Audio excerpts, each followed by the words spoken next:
Hello friends, welcome back to my channel.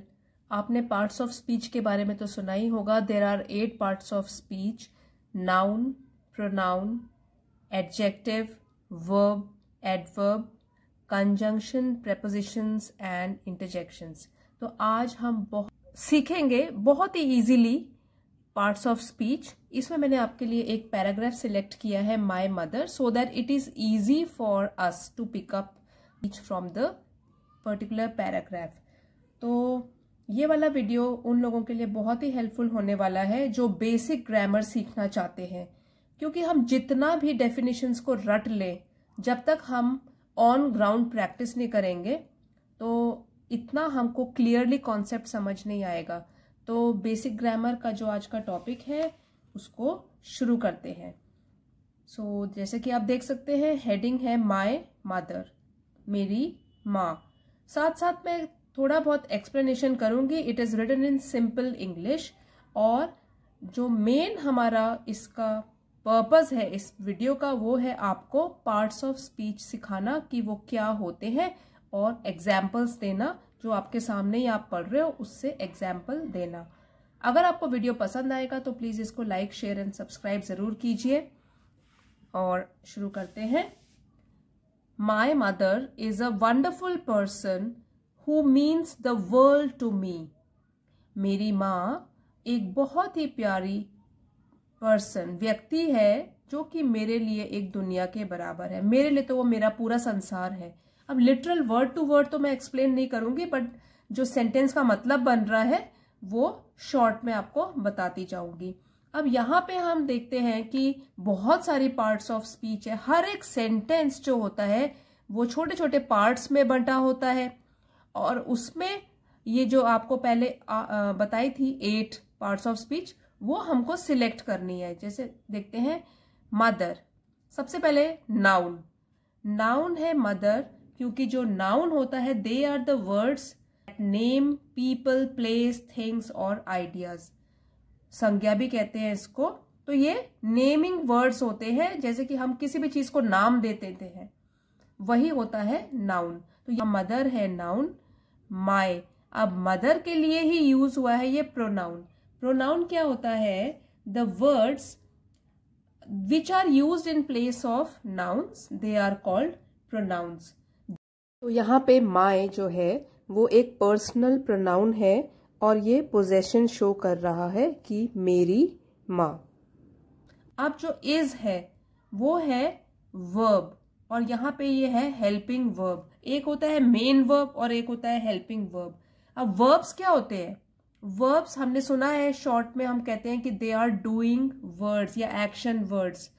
तो जो verbs होते हैं दे एक्सप्रेस एक्शन, स्टेट और अकरेंसेस। तो इस पैराग्राफ में हम देखेंगे हमने कहाँ कहाँ पे वर्ब यूज किए हैं। इज हेल्पिंग वर्ब है, फिर तो आर्टिकल है, हम यहाँ पे आर्टिकल नहीं कर रहे हैं। वंडरफुल पर्सन, अब जो पर्सन है वो तो नाउन है क्योंकि एक व्यक्ति के लिए बोला गया है। अब एडजेक्टिव्स क्या होते हैं? वंडरफुल एक एडजेक्टिव है। एडजेक्टिव्स क्या होते हैं? डिस्क्राइबिंग वर्ड्स, जो कि नाउन को डिस्क्राइब करते हैं, किसी भी चीज को डिस्क्राइब करते हैं। जनरली ये नाउन्स को डिस्क्राइब करते हैं। अब ये पर्सन को डिस्क्राइब कर रहा है। कैसी पर्सन है वो? वंडरफुल, शानदार। तो ये एडजेक्टिव है। Next, who means the world to me, जो मेरे लिए एक संसार है। तो मीन्स यहाँ पे वर्ब है, इसके पास्ट फॉर्म्स होते हैं मीन, मेंट, मेंट।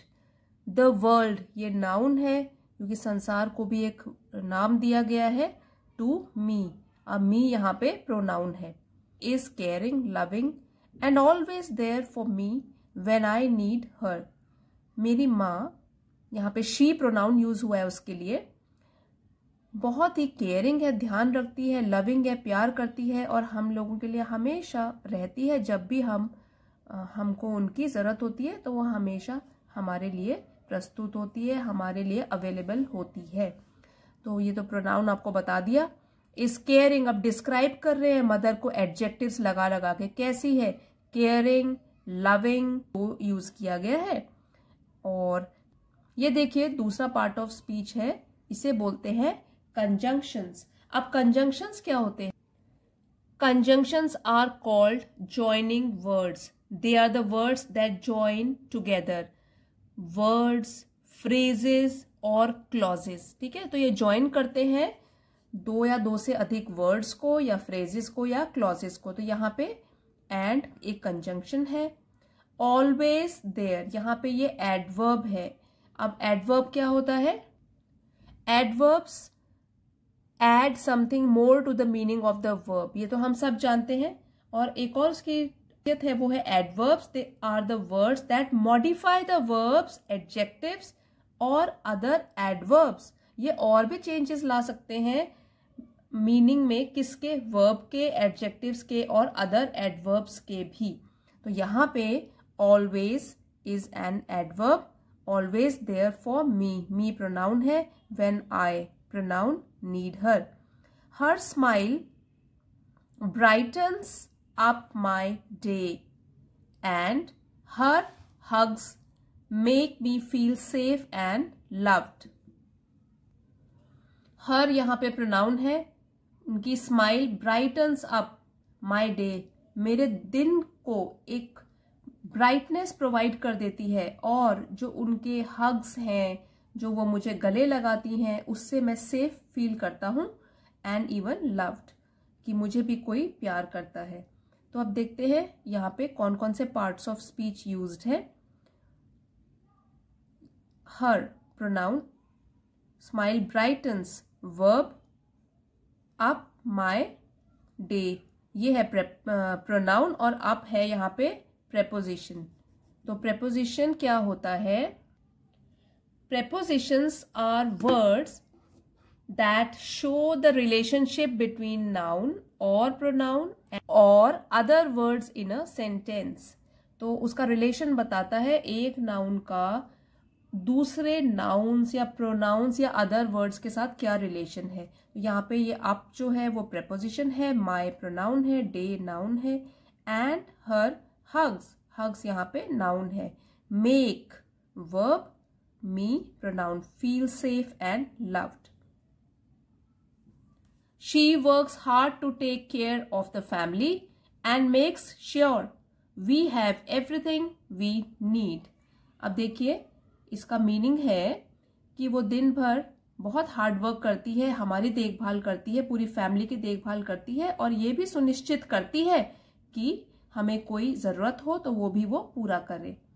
तो यहाँ से शुरू करते हैं. She pronoun, works, works doing word है, वर्ब हो गया. अब हार्ड, हार्ड है एडजेक्टिव. ठीक है, क्योंकि इसमें ये डिस्क्राइब कर रहा है. टू टेक केयर ये भी वर्ब हो गया. टेक, टुक, टेकन. आप ध्यान रख लो 3 फॉर्म्स ऑफ वर्ब भी होते हैं, वो भी आपको पता होने चाहिए. अब फैमिली की केयर करती है, ऑफ यहाँ पे हो गया preposition, family is noun, and is conjunction और मेक फिर से आ गया वर्ब. पहले भी आया हुआ यहाँ पे मेक वर्ब. क्या सुनिश्चित करती है? We have everything we need. तो ये भी हैव भी हेल्पिंग वर्ब होता है कि हमारे पास सारी जरूरत की चीजें हो, हमारी कोई आवश्यकता हो तो वो भी पूरी कर देती है. My mother is a great listener and gives the best advice. मेरी माँ एक अच्छा सुनने वाली व्यक्ति है. आजकल तो बहुत ही कम हो गए हैं ग्रेट लिसनर्स. बस अपनी बात बोलते हैं लोग, जब दूसरा बोलने लगता है तो उसको इंटरफेयर करते हैं, बीच में काट देते हैं बातें. सो ये भी बहुत अच्छी क्वालिटी है जो कि माँ हमारी मदर्स की होती हैं. She is a great listener, वो एक अच्छी सुनने वाली व्यक्ति है. And gives the best advice, और हम लोगों को अच्छी सलाह भी देती है. तो देखिए यहाँ पे माय प्रोनाउन है. तो मदर मैं बार बार भी नहीं बताऊंगी क्योंकि अभी तो आपको ऊपर भी पहले भी बताया है कि मदर एक नाम दिया गया है माओ को. तो यहाँ पे ये नाउन है. इज अ ग्रेट लिसनर, तो लिसनर क्या है? Noun. And gives the best advice, gives हो गया वर्ब और एडवाइस हो गया नाउन. अब कैसी एडवाइस? Best advice. तो डिस्क्राइब कर रहा है बेस्ट नाउन को, तो ये हो गया adjective. She is patient and understanding even when things get tough. So वो एक धीरज रखने वाली व्यक्ति है और समझती है हमारी बातों को इवन जबकि चीज़ें बहुत ही मुश्किल हालात में हम लोग होते हैं, चीज़ें बहुत मुश्किल होती हैं, तो भी वो हमें समझती है और धैर्य से काम लेती है। अब देखिए फिर से parts of speech. She is pronoun, patient, धैर्य रखने वाली, तो ये एडजेक्टिव है, डिस्क्राइब कर रहे हैं हम, एडजेक्टिव। अंडरस्टैंडिंग भी एडजेक्टिव हुआ। Even when things get tough, जब चीजें बहुत मुश्किल भी हो जाए, हालत बहुत मुश्किल भी हो जाए, तो भी वो पेशेंट एंड अंडरस्टैंडिंग रहती है। तो गेट हो गया verb. I am grateful for all the sacrifices she has made for our family. अब यहाँ पे देखने की बात है, देखिए ग्रेटफुल की स्पेलिंग, तो ग्रेट हमको स्पेलिंग पता है GREAT, लेकिन वो वाला ग्रेट यहाँ नहीं आएगा, it will be GRATEFUL। Grateful का मतलब होता है किसी चीज का शुक्रिया अदा करना। तो आई am grateful for all the sacrifices, जो भी उन्होंने सैक्रिफाइस हम लोगों के लिए किए हैं और हमारी फैमिली के लिए, तो उसके लिए मैं उनका धन्यवाद अदा करता हूँ। आई प्रोनाउन है, ग्रेटफुल हम डिस्क्राइब कर रहे हैं, ये एडजेक्टिव है, सैक्रिफाइसेस भी एडजेक्टिव है क्योंकि ये डिस्क्राइब कर रहा है। शी इज अ प्रोनाउन और फॉर हो गया preposition, for our family. Her presence in my life, तो हर हो गया प्रोनाउन क्योंकि मदर के लिए हम यूज कर रहे हैं, मदर की जगह में। प्रेजेंस हो गया नाउन, उनकी प्रेजेंस, उपस्थिति, तो ये हो गया नाउन, नेम दे रहे हैं इसको। इन माई लाइफ, और लाइफ भी है noun. Brings me comfort and happiness, तो मुझे मिलता है उससे कंफर्ट और हैप्पीनेस, तो ये दोनों भी डिस्क्राइब कर रहे हैं क्वालिटीज, तो ये दोनों भी हो गए noun. I love my mother with all my heart and I am so lucky to have her in my life as my mom. मैं बहुत ही खुश हूँ, मैं बहुत ही लकी हूँ, और अपने आई लव माई मदर, मैं अपनी माँ को प्यार करता हूँ और लकी हूँ कि मेरी माँ मेरे जीवन में है। तो एज माई मॉम, कि वो मेरे जीवन में आई और एक माँ के रूप में मेरे जीवन में आई, तो मैं इसके लिए बहुत ही लकी फील करता हूँ। आई लव माई मदर, अब देख लीजिए फिर से रिपीट हो रहा है, तो वो पार्ट्स ऑफ स्पीच आप भी रिवाइज कर सकते हैं। आई प्रोनाउन, लव है verb, my mother, mother noun है और विद है प्रेपोजिशन, हार्ट नाउन है और ये प्रोनाउन है, एंड इज अ कंजंक्शन और लकी है एडजेक्टिव। तो और बाकी तो फिर से रिपीट हो रहे हैं, मॉम रिपीट हो रहा है, एज रिपीट हो रहा है, माई रिपीट हो रहा है, तो ये पार्ट्स ऑफ स्पीच रिपीट हो रहे हैं। तो हम एक बार क्विक रिवीजन कर लेते हैं पार्ट्स ऑफ स्पीच का। There are 8 parts of speech, noun, pronoun, verb, adjective, adverb, preposition, conjunctions and interjection. तो ये हो गए 8 parts of speech. Noun are naming words, pronouns replace the nouns, verbs are action words, adjective describing words, adverbs add something to the meaning of the verb, preposition tells the position, conjunctions are joining words, interjection sudden emotion like oh, hurrah, so these kind of words are interjections. I hope आपको video पसंद आया होगा। अगर पसंद आया है इसको like, share और मेरे चैनल को सब्सक्राइब कर दीजिए। मिलते हैं अगले वीडियो में। Thanks for watching.